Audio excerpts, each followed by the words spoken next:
प्यारे विद्यार्थियों, आज हम लोग इस प्लेटफॉर्म पे इतिहास का महासंग्राम लेकर के आरंभ कर रहे हैं, जो वनडे एग्ज़ाम के लिए बिल्कुल रामबाण सुरमा की तरह कार्य करेगा। जितने भी वनडे एग्ज़ाम आप दे रहे हैं, इतिहास की बिल्कुल निःशुल्क कार्यशाला आपको मिलेगी।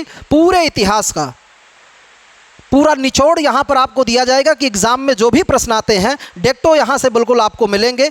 वनडे जितने भी एग्ज़ाम हो रहे हैं, वो यूपीपी हो, एसआई हो, रेलवे हो, एसएससी हो, एसएससी में भी एमटीएस, एचएसएल, सीजीएल, कोई भी एग्ज़ाम हो वनडे लेवल का, हर एग्ज़ाम के लिए बिल्कुल बहुत हेल्पफुल और महत्वपूर्ण वीडियो होने वाला है। तो मित्र, आज का जो हमारा टॉपिक है वो है मध्यकालीन भारतीय इतिहास पर तुर्की आक्रांता। मित्र, इसके पहले के सेगमेंट में हम लोगों ने देखा अरबी आक्रांता। आज हम लोग देखेंगे मध्यकालीन भारत पर तुर्की आक्रमण। मध्यकालीन भारत पर तुर्की आक्रमण। और मध्यकालीन भारत पर जो तुर्की आक्रमण हुए हैं, ये कितने तुर्की आक्रमण हुए हैं मित्र? 2 हुए हैं। पहला आक्रांता कौन था? तो पहला आक्रांता था आपका महमूद गजनबी। महमूद गजनबी जो एक लुटेरा था, गजनी का लुटेरा, जिसने भारत को नस्तानाबूद करने की कसम खा रखी थी और भारत को किया भी जहाँ तक संभव हो सका। और दूसरा आक्रांता, जहाँ महमूद गजनबी की मंशा स्पष्ट है कि भारत को लूटना है, तबाह कर देना है मेरे मित्रों, वहीं पर मोहम्मद गोरी की भी मंशा बिल्कुल स्पष्ट है कि मुझे केवल लूटना ही नहीं है, भारत में शासन भी स्थापित करना है। यह दोनों के विचारों में विभेद हमको दिखाई देता है। दूसरा आक्रांता है मोहम्मद गोरी। मोहम्मद गोरी। तो पहले तुर्की आक्रांता के बारे में हम लोग आरंभ करते हैं जानकारी मित्र कि महमूद गजनबी। महमूद गजनबी को जानने से पहले थोड़ा सा अगर हम लोग बात करें तो मित्र, हम लोगों को जानना होगा कि महमूद गजनबी यहाँ पर कैसे आ रहा और क्या स्थितियाँ हुई। तो अरबी आक्रमण हुआ। अरबी आक्रमण में आक्रमण करने वाला भारत पर सफल आक्रांता जो था, उसका नाम क्या था? मोहम्मद बिन कासिम। मोहम्मद बिन कासिम के बाद क्या हुआ रवैया मित्र कि उसके फिर कोई ऐसा शासक ना हुआ जो भारत की तरफ रुख किया। मध्य एशिया में कुछ ऐसी गतिविधियां हुई कि तुर्क जनजातियों को पूरब की तरफ गतिमान होना पड़ा, और उसमें से जो पूर्वी तरफ अपने पूर्वी छोर पर यानी भारत की तरफ आ रहा है, उसका नाम क्या है? अलप्तगीन। और वो आ बैठा कहाँ पर? गजनी में। गजनी आपका मित्र कहाँ है? अफगानिस्तान में है। और गजनी में निवास करने लगा कौन? तो गजनी में निवास करने लगा अलप्तगीन, और यहीं पर अपना शासन भी स्थापित किया। अलप्तगीन। अलप्तगीन ने मित्र यहीं गजनी में ही एक वंश स्थापित किया। उस वंश का नाम मिलता है गजनी वंश। उसको क्या बोला गया? तो गजनी में जिस वंश की स्थापना किया गया उसको गजनी वंश, या कुछ इतिहासकारों के द्वारा एक और नाम बताया जाता है, उसका नाम मिलता है गजनी वंश, या इसी का नाम मिलता है यामनी वंश। और यह वनडे एग्जाम में आपके प्रश्न आया हुआ है। गजनी वंश या यामनी वंश का संस्थापक कौन है? तो इसका संस्थापक है मित्र अलप्तगीन। अलप्तगीन इसका संस्थापक कौन है? अलप्तगीन है। अलप्तगीन के शासन कार्यकाल के बारे में बहुत विशेष जानकारी नहीं मिलती, इसकी उपलब्धियों के बारे में। और कहा जाता है कि कुछ दिन बाद क्या हुआ, अलप्तगीन इस धराभूमि को छोड़ गया। अलप्तगीन की कोई संतान न थी जो यामनी वंश के कार्यों और गतिविधियों को आगे बढ़ा सके। हमारे कुछ इतिहासकारों का अपना मानना है कि अलप्तगीन के दरबार में 1700 से अधिक गुलाम निवास करते थे, और उसमें इसका जो सबसे प्रिय और वफादार गुलाम साबित हुआ मित्र, उसका नाम क्या है? तो अलप्तगीन के बाद गद्दी पर कौन विराजमान हुआ? उसका गुलाम, जिसका नाम मिलता है सुबुक्तगीन। सुबुक्तगीन।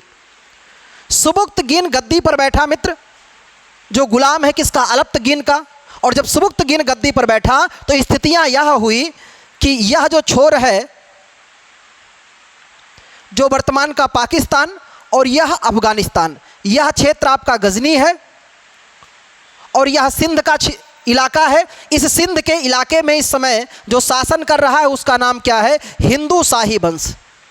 हिंदू शाही वंश है यहाँ पर। और इस हिंदू शाही वंश का मेरे मित्रों जो शासक है उसका नाम क्या है? राजा जयपाल। गजनी की गद्दी पर आसीन हो चुका है सुबुक्तगीन, जो योग्य सेनापति माना जाता है। और सुबुक्तगीन की सीमाएं टकराने लगी कहाँ से? गजनी की सीमा टकराने लगी हिंदू शाही वंश से। एक राजा या शासक वही जो निरंतर अपने साम्राज्य का विस्तार करता रहे, अपने साम्राज्य में निरंतर भूमियों को अर्जित करता रहे और विशालता को कायम करता रहे। यह प्रणितिया कहीं न कहीं सुबुक्तगीन में भी था। और सुबुक्तगीन ने क्या किया मित्र कि सुबुक्तगीन ने भारत पर पहला आक्रमण कर दिया। भारत पर बोले तो इस हिंदू शाही क्षेत्र पर सुबुक्तगीन ने कहा जाता है कि यह पहला तुर्की था जिसने भारत पर आक्रमण किया था। पहला तुर्की शासक था, पहला तुर्की शासक जिसने क्या किया, भारत पर आक्रमण किया, भारत पर अटैक किया था इसने। और भारत पर अटैक करके हिंदू शाही वंश के राजा जयपाल को पराजित किया। हिंदू शाही वंश के राजा जयपाल को पराजित कर दिया। जयपाल को इसने क्या किया, पराजित कर दिया। और कहते हैं कि जयपाल सुबुक्तगीन के खिलाफ कई राजाओं को एकत्रित भी किया था, एक संघ भी बनाया था। एक सवाल यहाँ से भी बनता है कि सुबुक्तगीन के खिलाफ सर्वप्रथम एक संघ किसने बनाया था, कई राजाओं को अपनी तरफ बुलाया था इससे लड़ने के लिए। तो सुबुक्तगीन के खिलाफ सर्वप्रथम एक संघ बनाया था जयपाल ने। और कहते हैं जयपाल ने संघ बनाया, लेकिन संघ क्या रहा, असफल हो गया, सफल नहीं हो पाया था। और कहते हैं कि जब सुबुक्तगीन ने जीता, हिंदू शाही राजा जयपाल को पराजित किया, इतने में मित्र क्या हुआ कि सूचना आती है कि गजनी में आंतरिक विद्रोह हो गया और सुबुक्तगीन को इस विजय को आधे में ही छोड़कर वापस अपने स्वदेश लौटना पड़ा। और यह विजय जो रही उसकी अस्थायी विजय रही।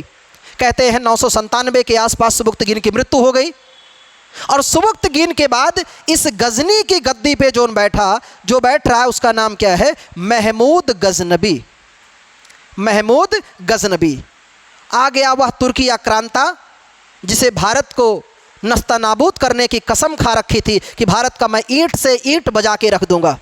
और मित्र हुआ भी यही कि इस गजनी वंश का जिसका सफ़र शुरू होता है किसके द्वारा, अलप्तगीन के द्वारा, गजनी या यामनी वंश, जिसके मृत्यु के बाद उसका गुलाम गद्दी पर बैठा सुबुक्तगीन, इसने भारत पर पहला आक्रमण किया।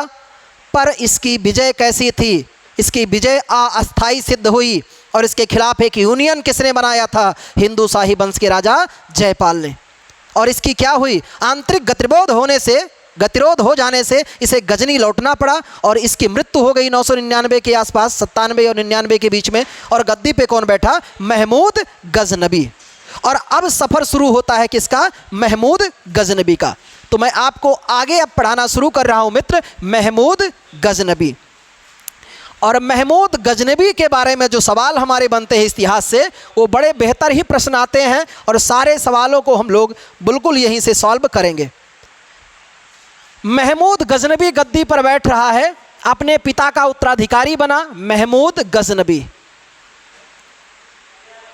और महमूद गजनबी के शासनकाल की अवधि हम लोग देखते हैं मित्र, 1000 से लेकर के 1030 तक, यानी पहले आक्रमण से लेकर के और मृत्यु तक की घटनाओं को देखे महमूद गजनबी। महमूद गजनबी की माता जो थी जबुलिस्तान की थी और वो धनवान महिला थी, इसलिए उसको क्या कहते थे, जुबली का महमूद भी कहा जाता था। और जुबली का महमूद एक संपन्नता का सूचक माना जाता था मेरे मित्र। जब महमूद गजनबी का राज्याभिषेक हुआ तो उसे बताया गया कि हिंदुस्तान के राजा ने तुम्हारे पिता को घायल कर दिया था, तो बड़ा क्रोधित हुआ और इसको बिल्कुल जिहादी बना दिया गया। और गद्दी पर बैठने के पश्चात कहा जाता है कि महमूद गजनबी जब गद्दी पर बैठा तो इसने उपाधि धारण किया। इसकी उपाधियां भी बड़ी फेमस और मशहूर होती हैं, तो हमारे एग्जाम के लिए इसने एक उपाधि धारण किया, अमीन उल मिल्लत। अमीन उल मिल्लत। और दूसरा था आमीनी उद दौला। आमीनी उद दौला, यानी इसे अपने को क्या बोला, इसका मतलब है साम्राज्य का रक्षक और साम्राज्य का दाहिना भुजा। इसने अपने आप को अनाउंस किया कि मैं साम्राज्य का रक्षक और साम्राज्य का दाहिना भुजा हूँ। इसके अलावा इसे मित्र कौन सी उपाधि धारण किया, सुल्तान की।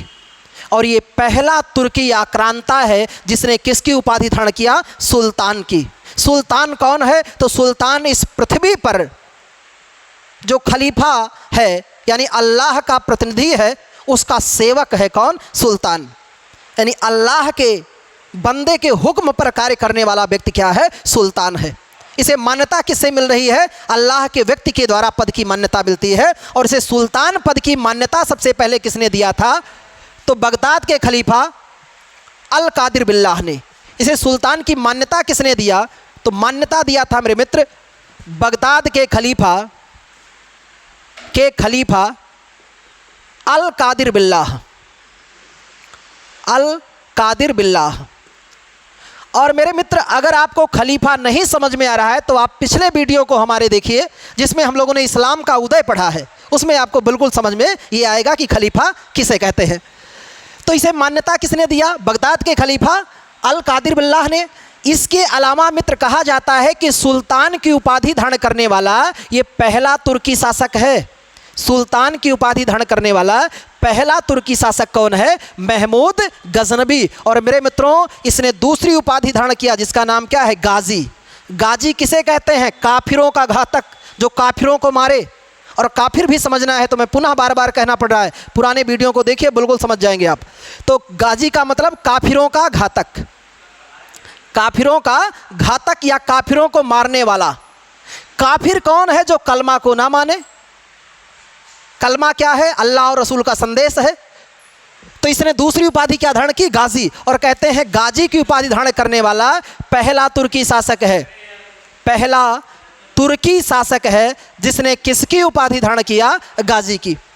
इसके अलावा मित्र इसके उपनाम मिलते हैं, इसके कुछ उपनाम मिलते हैं भारत पे आक्रांता के दौरान। इसे कहा गया क्या? बुत सिकन। बुत मतलब मूर्ति, सिकन मतलब तोड़ने वाला या मूर्ति भंजक। बुत सिकन या मूर्ति भंजक भी इसे कहा गया मेरे मित्रों। किसे? महमूद गजनबी को। क्योंकि इसने भारत के बहुत सारे मंदिरों को तोड़ा। क्यों? क्योंकि हमारे सारे खजाने कहाँ छिपे थे? मंदिरों में। और हमारी मूर्तियां जो थी वो अष्ट धातुओं से निर्मित हमारी देव या देवी की मूर्तियां हुआ करती थी। इस आक्रांता और लुटेरे ने उस सबको तहस नहस कर दिया। इसी के बारे में कहा जाता है इसने भारत पर 17 बार आक्रमण किया था। भारत पर कितनी बार? 17 बार आक्रमण किया। और ये जानकारी हमें किसने दिया? इतिहासकार हेनरी एलियट। इतिहासकार हेनरी एलियट के अनुसार यह पता चलता है कि इसने भारत पर कितनी बार? 17 बार आक्रमण किए थे। और मेरे मित्र, इस पर भारत के आक्रमण का जो उद्देश्य था, और वो भी उद्देश्य में कैसा? मुख्य उद्देश्य जो था, तो मुख्य उद्देश्य इसका है मित्र क्या? धन लूटना। धन लूटना। ये एक लुटेरा है, गजनी का लुटेरा है जो भारत को लूट रहा है। और कितनी बार अटैक किया है? 17 बार। ऐसा बताया किसने? हेनरी एलियट ने। ये इसका मुख्य उद्देश्य था। पर गौण उद्देश्य क्या है? इस्लाम का प्रचार करना भी, क्योंकि खलीफा का आदेश मिला है सुल्तान पद के लिए। और यह अब भारत पर क्या करेगा? ये आक्रांता आक्रमण करना आरंभ करता है। तो यहाँ से हम लोग सफ़र अपना शुरू करते हैं महमूद गजनबी के आक्रमण के कारनामों की कहानियाँ, कि भारत को उसने किस तरह से नस्तानाबूद करने की ठान रखी थी और भारत को उसने, आक्रांता ने भारत को लूटने का प्रयास किया। कहा जाता है मेरे मित्र कि महमूद गजनबी भारत पर आक्रमण के दौरान, भारत पर अटैक जब किया तो आक्रमण के दौरान इसने जिहाद का नारा दिया था। ये सारी शब्दावलियाँ आपको पिछले क्लास में बिल्कुल समझ में आ जाएगा। जिहाद का नारा दिया था। जिहाद बोले तो धर्म युद्ध होता है। जिहाद का नारा दिया। और यहाँ से सफ़र शुरू होता है किसके? महमूद गजनबी के आक्रमण का। तो हम लोग आरंभ करते हैं मित्र महमूद गजनबी के आक्रमण की दास्तान को, कि किस तरह से उसने भारत पर एक के बाद एक आक्रमण किया और भारत की स्थिति पर उसने, भारत की हालात को कहाँ तक पहुँचा दिया महमूद गजनबी ने। और फिर क्या उस समय कोई भारतीय शासक इसके प्रतिरोध में खड़ा हुआ या नहीं। महमूद गजनबी का जो पहला आक्रमण है, पहला अटैक, एक चीज़ मैं और स्पष्ट कर दूं मेरे छात्रों कि मध्यकाल में समय को लेकर बिल्कुल आपके मन में हिचकिचाहट नहीं होना चाहिए, रटना बिल्कुल नहीं है आपको। कुछ तारीखें महत्वपूर्ण है, जो युद्ध का समय है वही याद रखना है, बाकी तारीख आपको याद नहीं रखना है। और जो तिथि महत्वपूर्ण होगी उस तिथि को मैं आपको बिल्कुल हाईलाइट करूंगा और बताऊंगा भी कि आपको इसको ध्यान में रखना है। तो पहला अटैक इसने जो किया वो 1000 ईस्वी में हिंदू शाही क्षेत्र के सीमावर्ती पर किया, हिंदू शाही क्षेत्र पर किया, केवल बाहरी क्षेत्र पर आक्रमण करके लौट गया। पर इसने जो दूसरा आक्रमण किया मेरे मित्र, दूसरा अटैक, और दूसरा अटैक इसने किया हिंदू शाही वंश के राजा जयपाल पर। किस पर किया? जयपाल पर किया, और जयपाल पर आक्रमण किया और जयपाल को क्या कर दिया इसने? पराजित कर दिया। जयपाल कहते हैं कि ये पहला भारतीय शासक है जो पिता और पुत्र दोनों से पराजित हुआ। इसके पहले सुबुक्तगीन से पराजित हो चुका था, और अब किससे पराजित हुआ? महमूद गजनबी से। बड़ा दुखी हुआ मेरे मित्र, कौन? जयपाल। इसने सोचा कि बाप ने पराजित किया ही था, 4 साल के लौंडे ने भी हमको पराजित कर दिया। यह बर्दाश्त न कर सका ये सदमा, और कहते हैं जयपाल ने क्या कर लिया? आत्महत्या कर लिया। दुखी होकर इसने क्या कर लिया? आत्महत्या कर लिया। तो आत्महत्या करने वाला ये पहला भारतीय शासक माना जाता है मध्यकाल का, जिसने क्या कर लिया था? आत्महत्या कर लिया। इतना ही नहीं, महमूद गजनबी ने क्या किया कि जयपाल को पराजित किया और हिंदू शाही वंश की राजधानी, हिंदू शाही वंश की राजधानी जिसे हम लोग क्या कहते हैं? बैहिंद या उद्भांडपुर, बैहिंद या उद्भांडपुर को इसने क्या किया मेरे मित्र? लूटा और जला दिया, क्योंकि लुटेरा था, लूटा और जला दिया। पूरा भयानक त्रासदी यहां पर दिखी, कहां पर? तो सिंधु के क्षेत्र में, जहां हिंदू शाही वंश शासन कर रहा है। दूसरे आक्रमण में भारतीय शासक को इसने क्या किया? नस्ता नाबूद कर दिया, और अब भारत की तरफ चला। और इसका जो चौथा अटैक था मेरे मित्र, चौथा आक्रमण, चौथा अटैक इसने किस पर किया? तो जयपाल के बेटे आनंदपाल पर। तो जयपाल का बेटा था आनंदपाल, उस पर किया। तो चौथे आक्रमण में जयपाल के बेटे आनंदपाल पर आक्रमण करता, किंतु उससे पहले इसने आक्रमण किस पे कर दिया? मुल्तान पर। मुल्तान पर अटैक किया और जीता। और कहते हैं मुल्तान के शासक दाऊद को पराजित किया, और इस मुल्तान का शासन किसे सौंपा? तो मुल्तान का शासन इसने सौंपा सुखपाल को। सुखपाल इसी के खानदान का लड़का है, किसके? जयपाल के। और सुखपाल को जब शासन दिया तो कहा बेटा पहले तो तुम मेरी बिरादरी का बन जाओ, फिर यहाँ पर शासन करना। सुखपाल ने कहा चाचा इसमें क्या टाइम लगता है, बिल्कुल कहो, मैं तुरंत स्वीकार करता हूँ। और इसने क्या स्वीकार कर लिया? इस्लाम धर्म स्वीकार कर लिया। किसने? सुखपाल ने। और सुखपाल ने जब इस्लाम स्वीकार कर लिया, इस्लाम को स्वीकार किया इसने मेरे मित्रों, तो इसका नाम क्या हो गया? नौसा शाह। नौसा शाह। ये सवाल पूछा गया है कि सुखपाल का इस्लामिक नाम क्या मिलता है? नौसा शाह। और मित्र इस तरह से ये एक के बाद एक आक्रमण करते हुए छठा अटैक, जो छठवां आक्रमण इसका था, ये किस पर था? तो यह आक्रमण इसने किया था कांगड़ा पहाड़ी पर। कांगड़ा पहाड़ी कहाँ है? हिमाचल प्रदेश में। और यहाँ का शासन किसके हाथ में है? तो जयपाल के बेटे आनंदपाल पर। तो इसने किया था कांगड़ा पहाड़ी पर।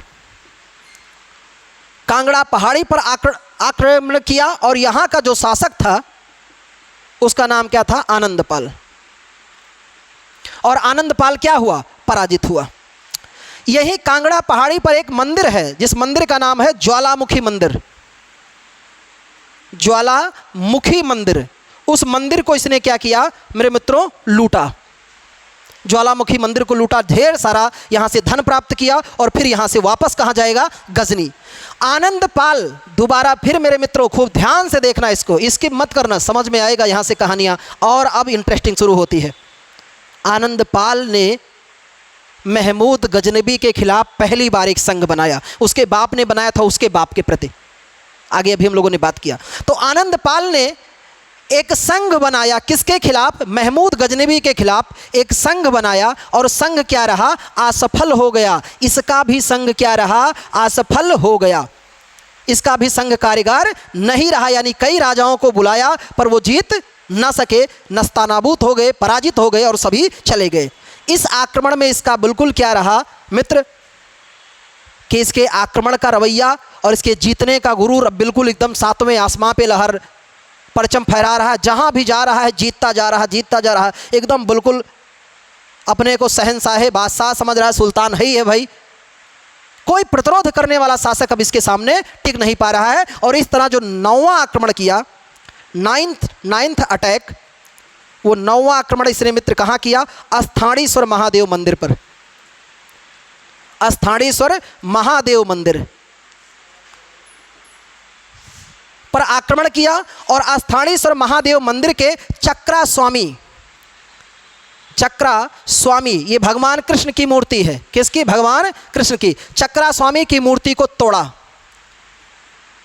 तोड़ा और जितने हीरा, मूंगा, माणिक, नवरत्न लगे थे उन सभी को लूटकर यहां से लेकर चला गया। कौन? महमूद गजनबी। और इस तरह से मित्र इसके सफर अभी और भी जारी हैं। आगे की अगर हम लोग बात करें तो 9 आक्रमण कर चुका है। 9 में अभी भी एक बार भी इसके हाथ इसे पराजय का मुख नहीं देखना पड़ा है। लगातार जीतता ही जा रहा है। कौन? महमूद गजनबी। और मेरे प्रिय छात्रों, इस क्रम में उसका जब अगला आक्रमण होता है, कौन सा? 11वां आक्रमण।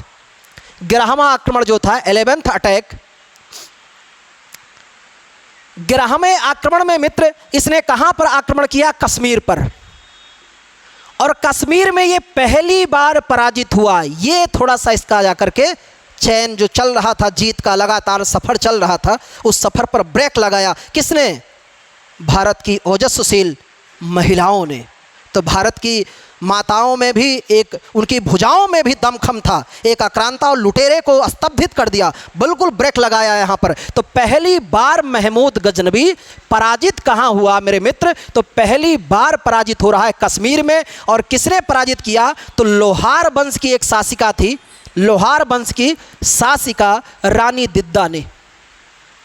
शासिका रानी दिद्दा ने इनको क्या कर दिया? चारों खाने चित कर दिया। पराजित हुआ और यहाँ से वापस स्वदेश अपने लौट गया और दोबारा कसम खाया कि हम लोग इधर नहीं आएंगे। भारतीय महिलाएं बड़ी उजड्ड होती हैं, बहुत मारती हैं और दौड़ा के मारती हैं। ये यहाँ से किया गया, लौट गया। और मित्र इस तरह से इसके आक्रमण का अगला सफर जो चला, तो इसके बाद इसने आक्रमण कहाँ पर किया? तो इसके बाद इसने अटैक जो किया वो कन्नौज पर। 12वां आक्रमण इसका कहाँ रहा? कन्नौज पर अटैक किया।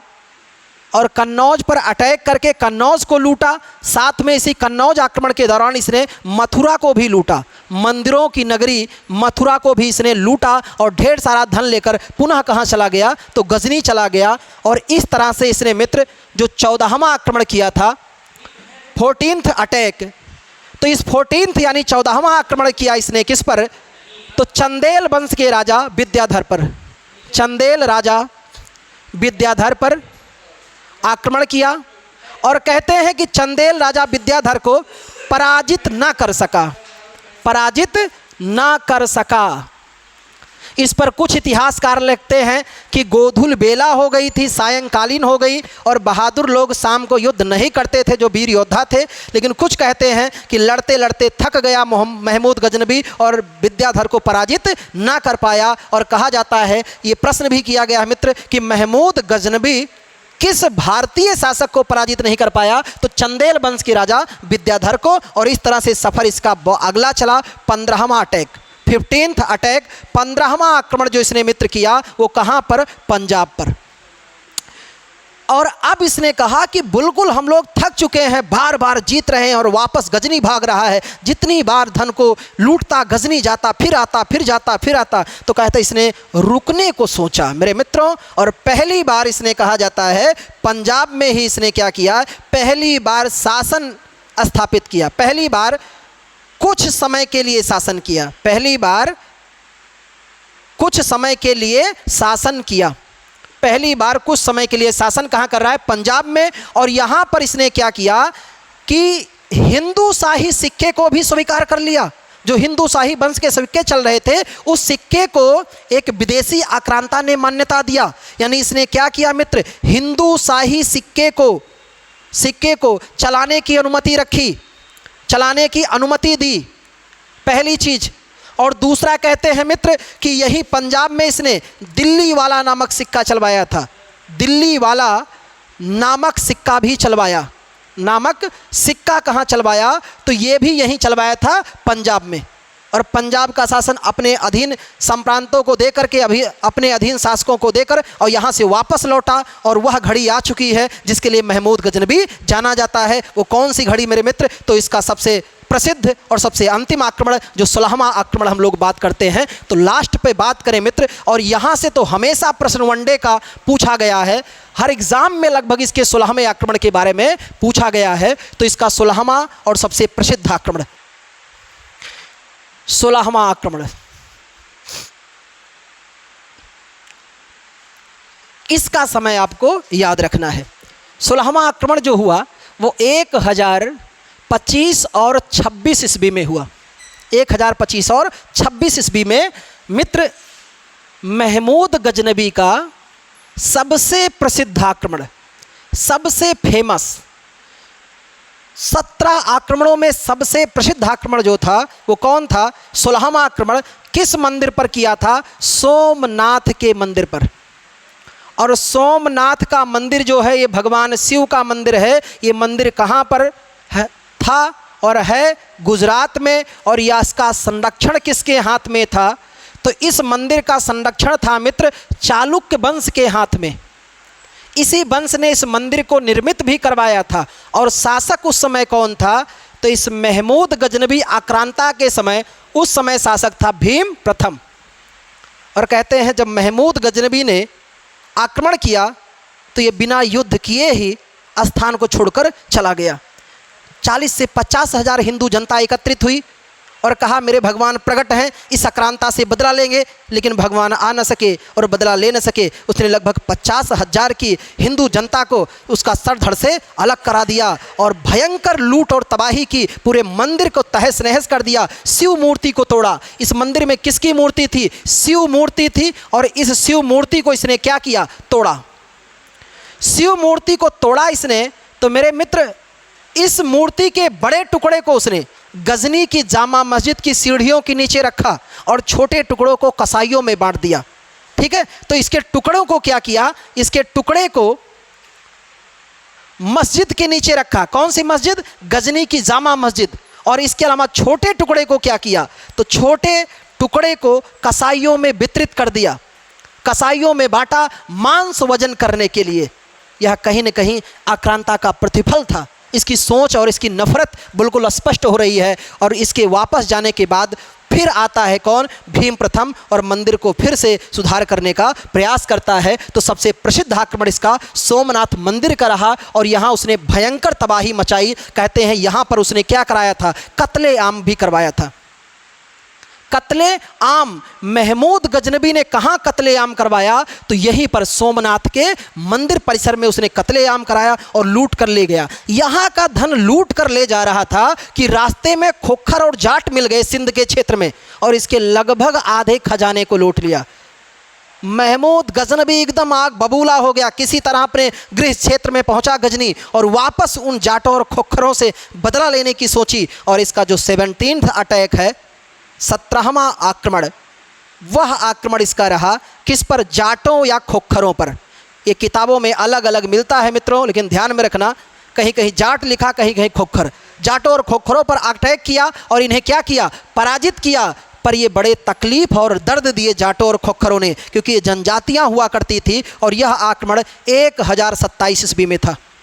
इसी दौरान यह कहते हैं कि घायल भी हुआ था, इसको भी चोट आई और वह घाव जो था वो बिल्कुल नासूर बन गया। और नासूर ऐसा बना कि वह घड़ी अब करीब आ चुकी है जो इस मानवीय जीव का अकाट सत्य वचन है कि जन्म हुआ तो मृत्यु संभव है। वह घड़ी का परचम करीब आया और इस तरह से क्या हुआ? इस प्रकार 1030 ईस्वी में, 1030 ईस्वी में इसकी क्या हो गई? मृत्यु हो गई। और इसे दफनाया भी कहाँ गया? गजनी में, जिसे हम लोग कहते हैं कि इसका मकबरा कहाँ है महमूद गजनबी का? तो इसका मकबरा भी गजनी में है और इसकी राजधानी भी क्या थी? गजनी थी। ये इसके आक्रमण के स्वरूपों की हम लोगों ने चर्चा की। मित्र, इसने भारत को लूटने के लिए और सोमनाथ पर आक्रमण करने के लिए, हिंदुओं को खासकर पराजित करने के लिए इसने हिंदुओं के तरीके से निपटने का प्रयास किया था। और अगर हम लोग इस पे समझें मेरे मित्र बात, तो यह समझ में आती है, इस दृष्टांत कहाँ से स्पष्ट होता है कि इसकी सेना में 2 हिंदू सेनापति भी थे, ताकि वो हिंदुओं को पराजित करने के तरीके बता सके, हिंदुओं से लड़ा कैसे जाए। क्योंकि इसके पहले तुर्की सेना ने कभी हिंदुओं से लड़ाई नहीं की थी। तो इसकी सेना में 2 हिंदू सेनापति थे, सेना में 2 हिंदू सेनापति थे। एक का नाम था तिलक और दूसरे का नाम था संवेद राय। तिलक और संवेद राय। इसके अलावा इसने विविध बातों में अगर हम लोग बात करें तो इसने गजनी में जामा मस्जिद बनवाई थी। गजनी में जामा मस्जिद बनवाया। इस मस्जिद बनवाने का उद्देश्य यही था मित्र, वो क्या था? नमाज अदा करना। क्या अदा करना? नमाज अदा करना। पर ये आक्रांता होने के साथ साथ यह विद्वान और विद्वानों का आश्रयदाता भी था। इसके दरबार में अनेकों विद्वान निवास करते थे। पर मैं आपके एग्जाम के दृष्टिकोण से यहाँ 4 प्रमुख विद्वानों की चर्चा करता हूँ मित्र, और यहीं पर महमूद गजनवी टॉपिक पूर्ण होता है हमारे कंपटीशन के दृष्टिकोण से। वैसे तो इसके दरबार में बहुत सारे विद्वान थे, पर 4 ऐसे विद्वान जो इतिहास में इसके दरबार की शोभा बढ़ाने के लिए और कंपटीशन के लिए भी महत्वपूर्ण थे। तो इसके दरबार के अगर हम लोग विद्वान की बात करें तो इसके दरबार के विद्वानों में पहला नाम आता है अल बरूनी।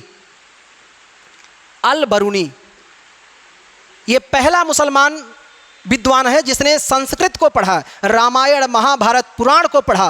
पुराणों में 18 पुराण नहीं पढ़ा, 3 पुराण, विष्णु पुराण, वायु पुराण और भागवत पुराण, 3 पुराणों को इसने पढ़ा था। और अल बरूनी की किताब खूब पूछी जाती है। इसने किताब लिखा था किताबुल ए हिंद।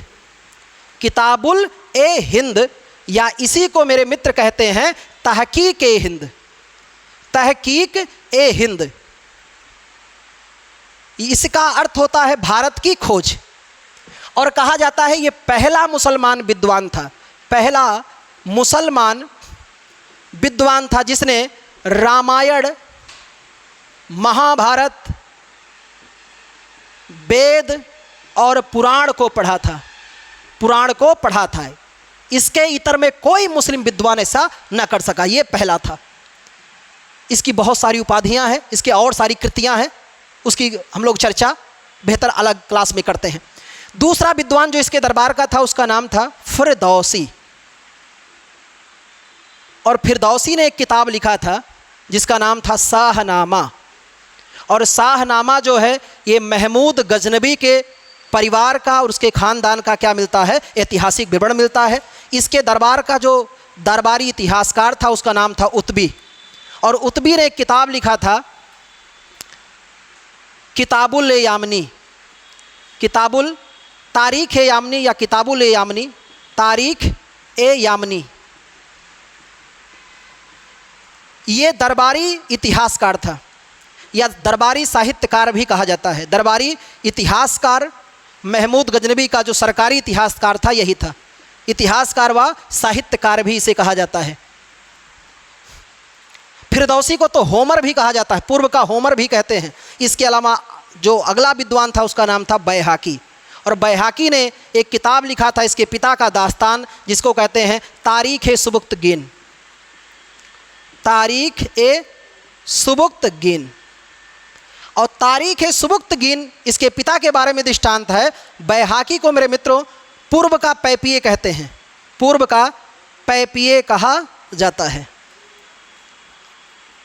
इस तरह से इस आक्रांता के बारे में हर उन पहलुओं को हम लोगों ने देखने का प्रयास किया जहां से प्रश्न बन सकता है और क्वेश्चन आ सकते हैं। बिल्कुल अगर आप इस वीडियो को पहली बार देख रहे हैं, बिल्कुल देखिए, अपने मित्रों में शेयर कीजिए, सबको बताइए। आज से विश्वास में दिलाता हूँ इतिहास आपको किसी और प्लेटफॉर्म पे पढ़ने की ज़रूरत नहीं है। यहाँ पर पढ़िए और बिल्कुल सारी जानकारी आपको स्पष्ट, सुदृढ़, व्यवस्थित और प्रामाणिक रूप से उपलब्ध कराई जाएगी। और आप बने रहिए, निरंतर हमारे इस चैनल पे रहिए। और अगर पहली बार है तो इसको सब्सक्राइब भी कीजिए। धन्यवाद।